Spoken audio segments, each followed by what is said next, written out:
আব্দুল তুষার মনে করেন জুলাই আসলে মানি মেকিং মেশিন নয়। কেন আমি একটু শুনে তারপর আবার আসছি। ধরেন কেউ যদি পথভ্রষ্ট হয় তাহলে যেমন কয়েকজন মুক্তিযোদ্ধা পথভ্রষ্ট হয়েছেন বা গ্রুপ অফ মুক্তিযোদ্ধা, তাতে কি মুক্তিযুদ্ধ মানি মেকিং হয়ে যায়? সেটা হয় না। সেরকম জুলাই বিপ্লব বা জুলাই অভ্যুত্থান যে নামেই ডাকেন, আমি অবশ্য ঠিক বিপ্লবের সব শর্ত এটা পূরণ করে নাই বলে আমি এটাকে বিপ্লব বলতে রাজি না। কিন্তু জুলাইয়ের যে অভ্যুত্থান, সেই অভ্যুত্থানও নষ্ট হয়ে যায় না যদি সেখানে জড়িত বহু লোক পরবর্তীতে অপরাধমূলক তৎপরতায় জড়িত হয়ে যান। এগুলা মূল স্পিরিটকে ক্ষতিগ্রস্ত কখনোই করে না। যেমন মুক্তিযুদ্ধের পরে বিভিন্ন রাজনৈতিক দল পথভ্রষ্ট হয়েছে, তাতেও কি মুক্তিযুদ্ধ ব্যর্থ হয়ে যায়? সেটা তো হয় না, ওই রাজনৈতিক দলের সেটা ব্যর্থতা। তো সেই কারণে আমি মনে করি যে এটা মানি মেকিং মেশিন জুলাই হয় নাই, কিন্তু জুলাইকে কাজে লাগিয়ে একদল লোক নিজেদেরকে মানি মেকিং মেশিনে পরিণত করেছেন। এবং এই মানি মেকিং প্রক্রিয়াটা কিন্তু একদম শুরু থেকে শুরু হয়েছিল। চাঁদাবাজির অভিযোগ কিন্তু সেপ্টেম্বর অক্টোবর মাস থেকে আসতে শুরু করেছিল। চট্টগ্রামের এক সংগঠক টাকা তুলছেন সেই কথা বলে একটা জনসভা জাতীয় জায়গায় একদল লোক তাকে মারতে গিয়েছে। এখনও তার সেই সমন্বয়ক বা সংগঠক যাই বলেন, তার বিরুদ্ধে পোর্ট থেকে চাঁদা আদায়ের অভিযোগ আছে। এরকম বিভিন্ন জায়গাতে ছোট ছোট চাঁদাবাজের নাম তখন থেকে উঠে আসছিল। এবং সেইটারই একটা বৃহৎ প্রক্রিয়া পরবর্তীতে আমরা দেখেছি ডিসি নিয়োগের সময়, ডিসি নিয়োগ বাণিজ্য, যেটা এখন উমামা বলছেন। তো তখন তো উমামা বলেন নাই, তো মানুষ জানের ভয়ে 16 বছর চুপ করে থেকেছিল, কারণ গুম হয়, খুন হয়। এখন তো গুম খুন হয় না, এখন তো কেউ কাউকে তুলে নিয়ে যায় না, তাই না? এখন কথা বলার এত স্বাধীনতা আছে। আর সেই কথা বলার স্বাধীনতার জন্য যারা লড়াই করলেন, গুম খুনের বিরুদ্ধে যারা লড়াই করলেন, তারা কোন ভয়ে 11 মাস চুপ করে থাকলেন বা 10 মাস?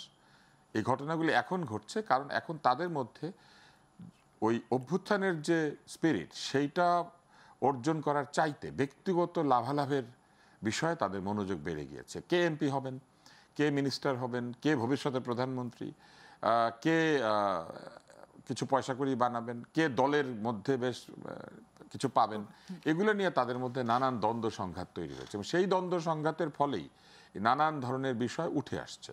যেমন দেখেন, এই বৈষম্য বিরোধী ছাত্র আন্দোলন নিয়ে আপনি যে কথাটি বললেন, এটা প্রথমে একবার বিলুপ্ত করে দিতে চেয়েছিল, তারপর আবার সেটা রেখেছিল, সেইখানে মুখপাত্র হিসেবে উমামাকে রেখেছিল। একদল তাদের মধ্যে থেকে অভিযোগ করলেন যে উমামা নাকি ঠিক জোর করে এই আসনটা নিয়েছে, সে নাকি মানুষজনকে ঠিক এক ধরনের ইমোশনালি ইয়ে করে, তাদেরকে ব্ল্যাকমেইল শব্দটা ব্যবহার করতে চায় না, মানে ইমোশনালি অ্যাপিল জানিয়ে সে ওই জায়গাতে গিয়ে মুখপাত্র হিসেবে বসে পড়েছিল। তার মুখপাত্র আর কথা ছিল না। কিন্তু আমরা কিন্তু উমামাকেও বেশ কয়েকবার দেখেছি সে সচিবালয়ে ঘুরছে। তো ধরেন সচিবালয়ে সে কী করতো? সচিবালয়ে তার কী কাজ ছিল?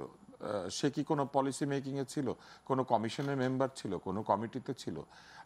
তাহলে সে সচিবালয়ে ঘোরাঘুরি করছে, এরকম ছবি কিন্তু একাধিকবার এসেছে।